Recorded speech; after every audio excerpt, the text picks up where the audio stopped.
Love this podcast? Give us a 5-star review or rate us on Spotify, Apple, or wherever you get your podcasts. It can really help us make more great content like this episode and get it out to a wider audience.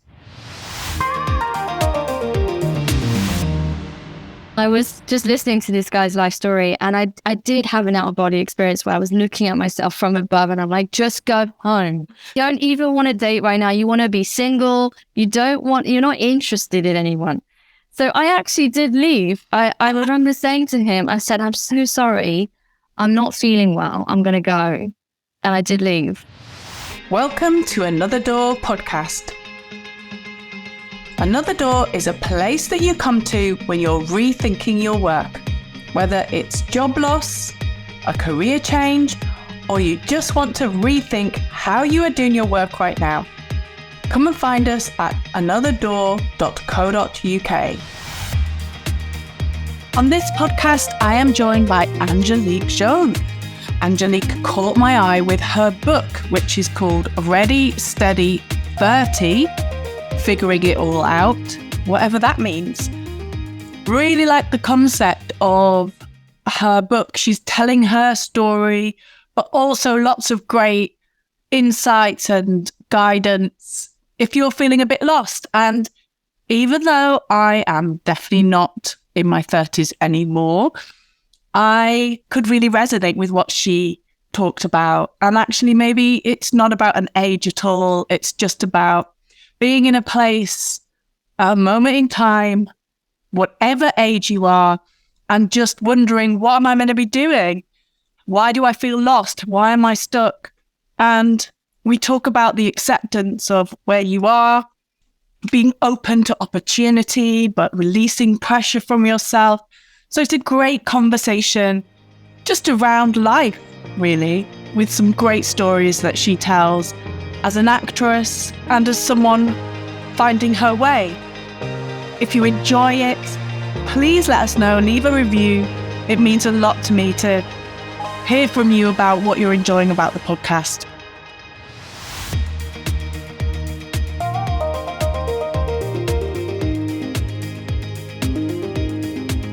Thank you so much for coming on Another Door, Angelique. So one of the things that got me curious and thought, I've got to have you on here, is your book, which I've got in my hand right now, Ready, Set, 30. And more intriguingly, a tale of figuring it all out. So I'm like, okay, I want to figure it all out. I'm going to get you on and have to talk about this. However, before we get stuck into that, could you just give a quick intro, tell listeners who you are? I'm Angelique Joan. I'm an actress, a voiceover artist, I guess, and most recently an author, but I have written scripts before, so writing has always been sort of in my life in some capacity. So that's what I do for a living. I live in London. I am half French, half English, so I grew up in England and France and a little bit in Belgium as well. I spend a lot of time traveling. Yes, I'm always all over the place, mentally and physically.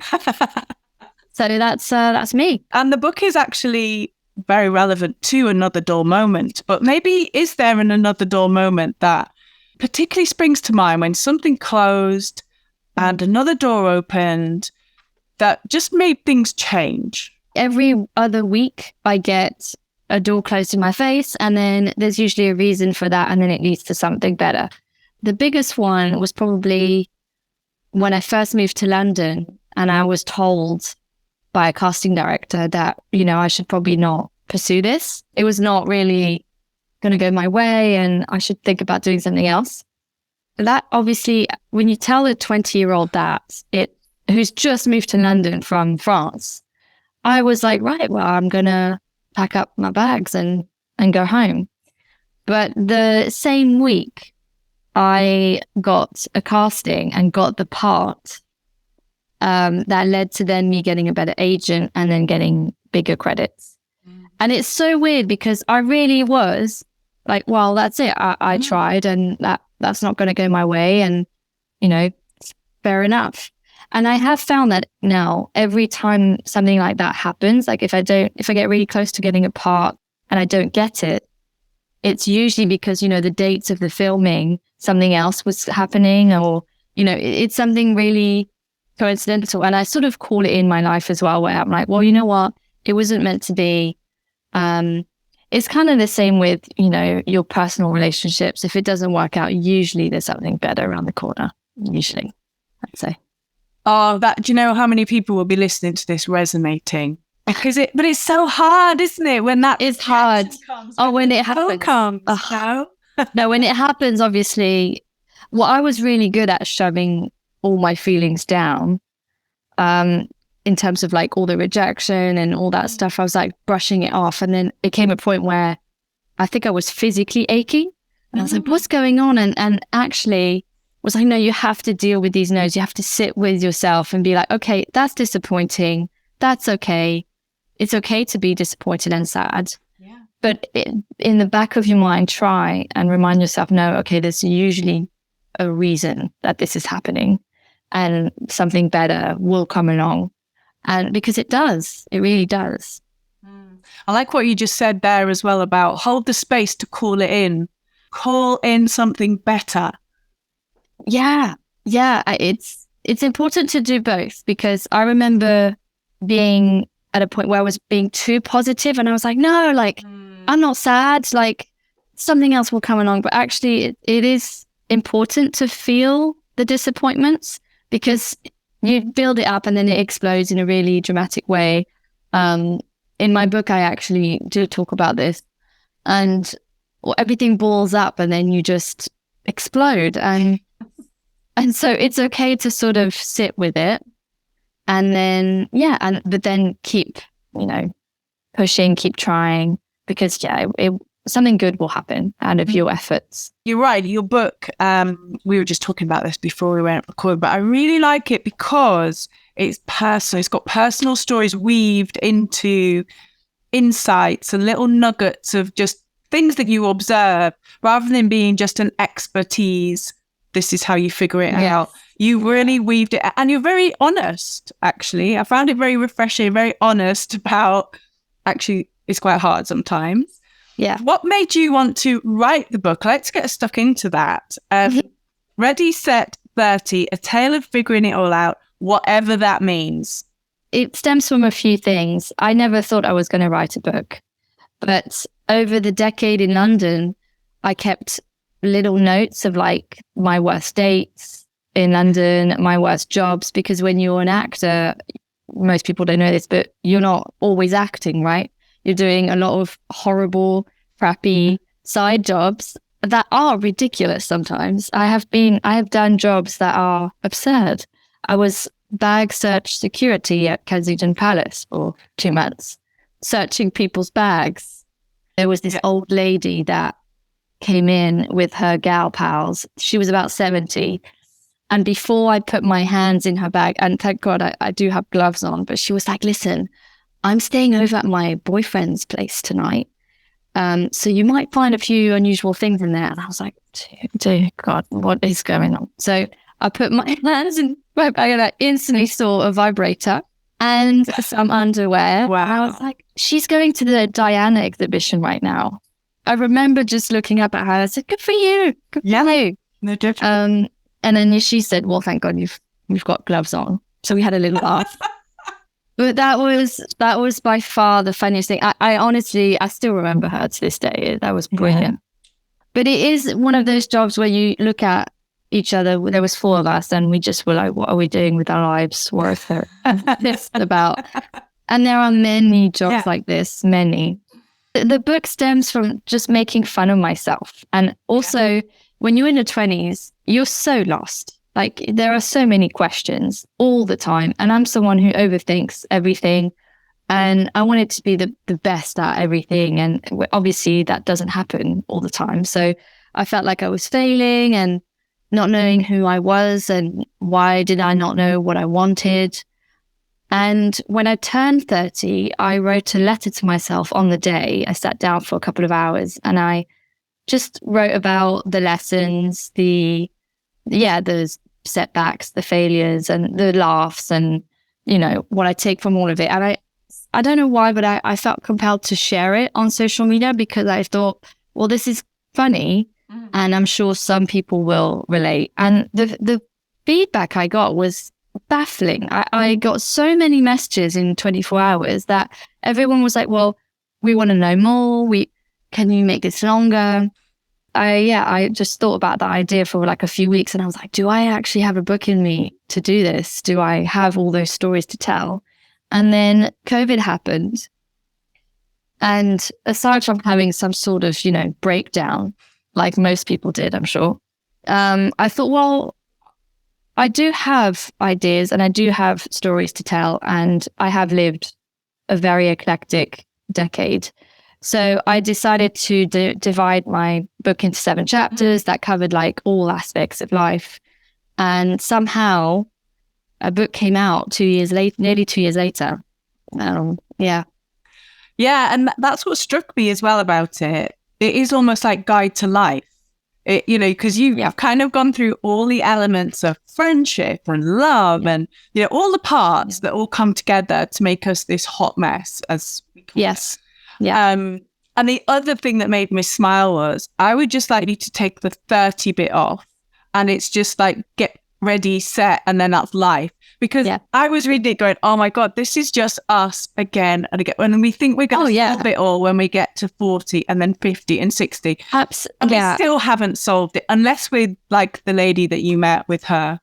She's got it together. Yeah. She's sorted. Yeah. Sorted. She's got her life together. I have a few women, 40, 50, who have messaged me saying exactly that, that the book is universal. It's more because, I turned 30, so it made sense. But everyone goes through it, and you don't really ever have it figured out. That's the beauty of life. Whatever that means. You've said it, what does that even mean? What are we trying to figure out? Like, just be all right. And the whole way through your book, I kept wanting to shout at you. You've already figured it out. No, but like the thing is that now, like, so the book's out there, and I do say in the book, I am not an expert on life. I do not know what I'm doing, and I still don't. Like every day is like what's going to happen today? How am I feeling? Do I know myself? Yeah. Yeah. But that's what I like about it. It's real. It's not pretending. Oh, you just go through these, I wrote a book with steps, so I don't know why I'm saying that, but just go through these steps. It's all going to be fine. Yeah. It's really embracing that we are this kind of, we are human, and we go through these kind of phases where you have great moments and sad moments and all the emotions. That's what I loved about it. I was saying to you, the bit that I really thought interesting, let's have a little explore of that, was you wrote a lot about identity right at the beginning, which is quite interesting. And you talked about, who you are as kind of being a foundational part of your thinking. Identity is something that people really struggle with when they're in change. And I was wondering how that kind of showed up for you, your struggle with identity and who you are, or what you've observed when you started kind of thinking about this for the book. Yeah. Identity is a really interesting one when you're going through puberty as a teenager, and then you enter your 20s and you're suddenly in sort of real life after school. And I remember moving to London, and I came from a small town in France. So already that was a huge change. I had to pay for rent, and I was living in this house with 8 people. It was a disaster. And I just, after a few years in London, I started hanging out with these, I would call them socialites, those like South Kensington, multimillionaire kids of, rich families. I don't know how, I cannot tell you how I met these people. I cannot remember. But somehow started hanging out with them and going out at restaurants. And I was sitting in the middle of these people and I had nothing in common with these people. I was not interested in what they were talking about, which was really not much. They had a very fluffy life and great for them. But I sat there and I went back home one night and I remember thinking, why am I hanging out with these people? Do I even like these people? And also, do I like myself around these people? And yeah, great question. And also, I really got quite scared because I then was like, wait, hang on. So who am I and what are my values and what do I care about? And who are the people I relate to? And so then I slowly edged out of that world because, it just wasn't for me. And, making friendships was a huge focus for me. I more so than a personal relationship. I was really focused on my female friendships and making sure I had a solid ground because, they do last forever and they are super important in keeping you sane. And I focused on getting really good people in my life. And then usually those people over time, they get to know you really well, sometimes better than you know yourself. And I think that's a good reflection on who you become, is who you surround yourself with. And also, asking yourself the right questions, like, what do I want? And why don't I know right now what I want? And what I don't want, and sort of narrow that down, because there's going to be a time in your life where you really don't understand the choices you're making. Like I was 25, 26, and I was like, have I made the right choice of career? Why am I dating this loser? Just several things like that. And that doesn't really stop, obviously, but it does get easier because you obviously know yourself better. And there's a little less tolerance, obviously, for the crap as you get older. But getting to a point of being, accepting of who you are, and that is constantly evolving, I think.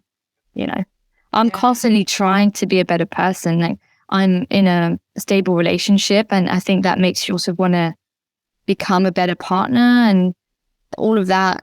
In my 20s, I was on my own and I didn't have to think about anyone else. But just as lost. I really liked it. I really like this chapter because it did acknowledge that you have moments in time when actually you don't really think about identity. It doesn't really come. You're just doing your thing, and that's who you are. And then, as you described, moments where you just sit and go, "What am I actually doing?" And again, I kind of felt like, wow, how many of us in all sorts of different moments, probably unexpected most of the time, sit there and think, what am I actually doing? Something just comes and hits us, like could be a conversation that people are having, or you just take yourself into an out-of-body experience of like, what am I actually doing? Yeah, because life is really fast-paced, right? Especially if you're in your 20s, you're just trying to get a career, you're trying to get friends, you're trying to do all of this stuff, and you never really stop. But I do have another moment like this where I was probably 25 again, and I was dating a lot. I just was single, and I was just going on these dates, and it really wasn't fulfilling. But I was sat opposite this guy who was talking, that like usual, like, so what do you do for a living? What's your story? Do you have siblings? And I was just listening to this guy's life story, and I did have an out-of-body experience where I was looking at myself from above, and I'm like, just go home. No, you don't even want to date right now. You want to be single. You're not interested in anyone. So I actually did leave. I remember saying to him, I said, I'm so sorry. I'm not feeling well. I'm going to go. And I did leave. Wow, brutal. Yeah, pretty brutal. You're still sitting there now wondering what's just happened. He's still there. Yeah, I'm waiting. I like it though that you did that. I mean, again, I think that you can resonate. The whole time I was reading your book, I felt like I could resonate with all sorts of different things. The moment you're sitting in an interview or a pitch for something or a casting, and you think, I don't even want this. What am I actually doing? I'm desperately trying to prove to somebody something that I don't even want. And you have these moments, but unlike you don't get up and walk out. You push through, and before you know it, you're in a situation where you're like, how the heck did this happen? Yeah, but I mean, I will say that there are several times where I didn't do anything. I just sat there, But it just comes a point where I was like, oh no, I can't listen to this guy anymore. And I need to do this for myself. Are you looking for somebody to help you rethink your work? Are you looking for somebody who has got something to say, something different? Perhaps you're creating an event, you've got a conference coming up, and you're looking for speakers or workshops that really get people rethinking, check out our platform with fresh new voices and people who've got something to say. Come and see us at recommended.anotherdoor.co.uk. But there's also the struggle with comparing yourself to everyone, right? Yeah. Social media. And that really is a killer, because I remember getting a great job, an acting job. And then I got on social media, and this girl I knew from a few years ago got a lead in like this Hollywood thing. And instantly I felt shit. I was like, well, great.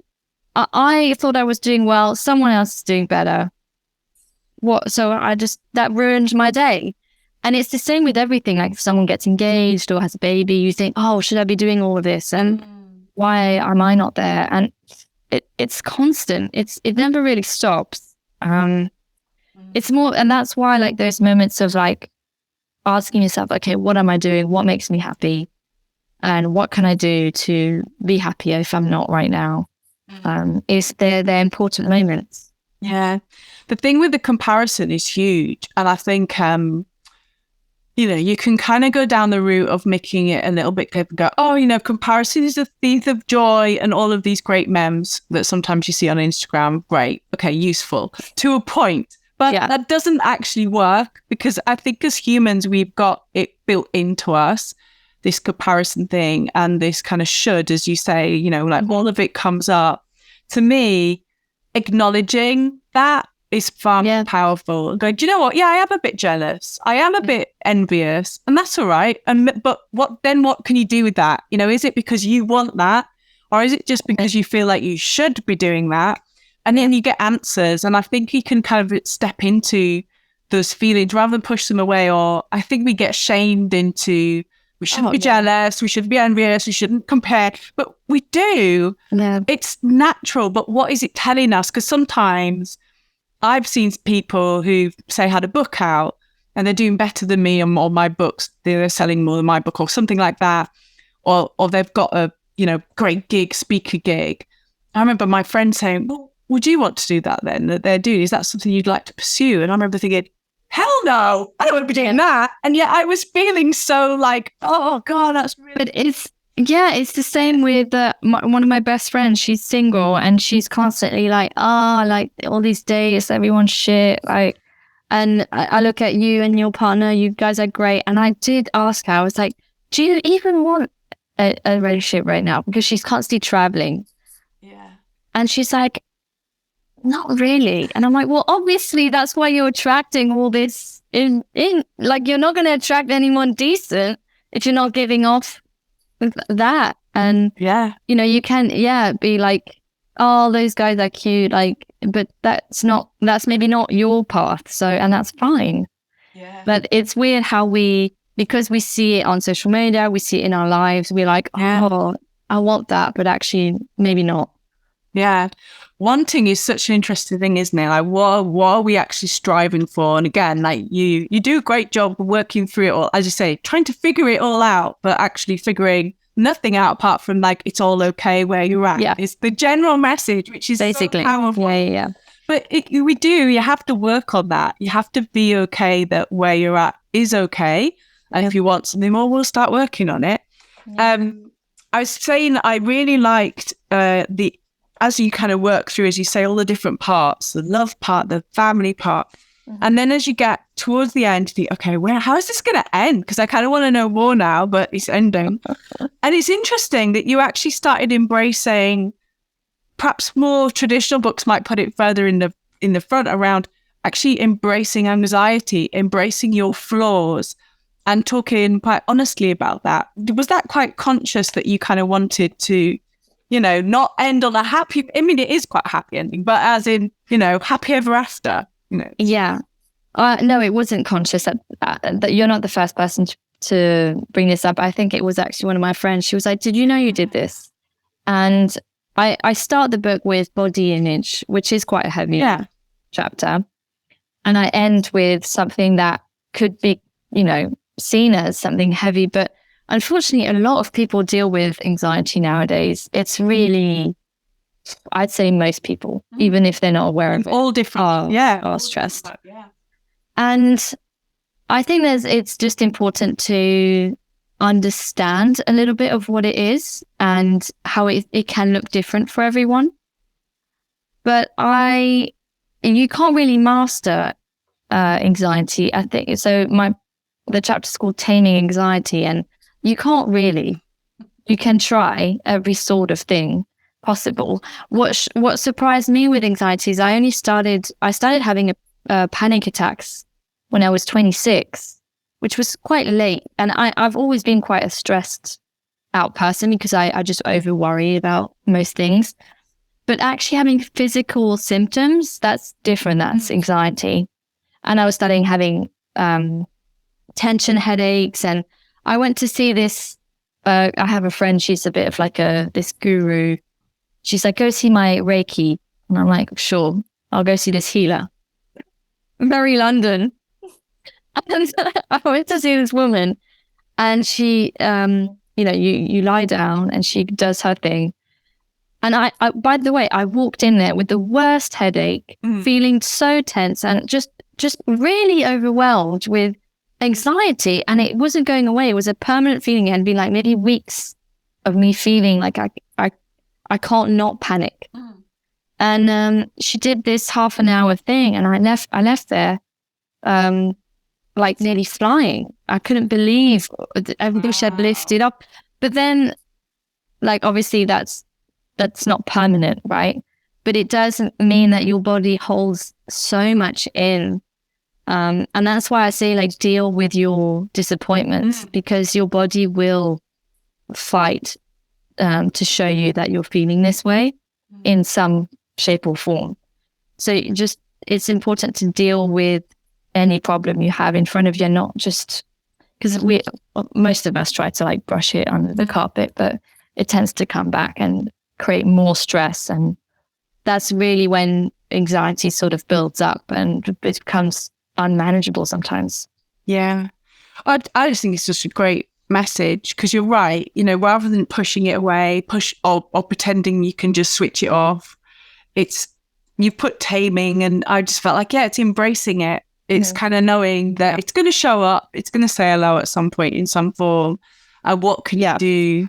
So I thought that was a really lovely way to start ending the book, because it reassures people that they're not crazy, and they're not normalizing what we might be feeling.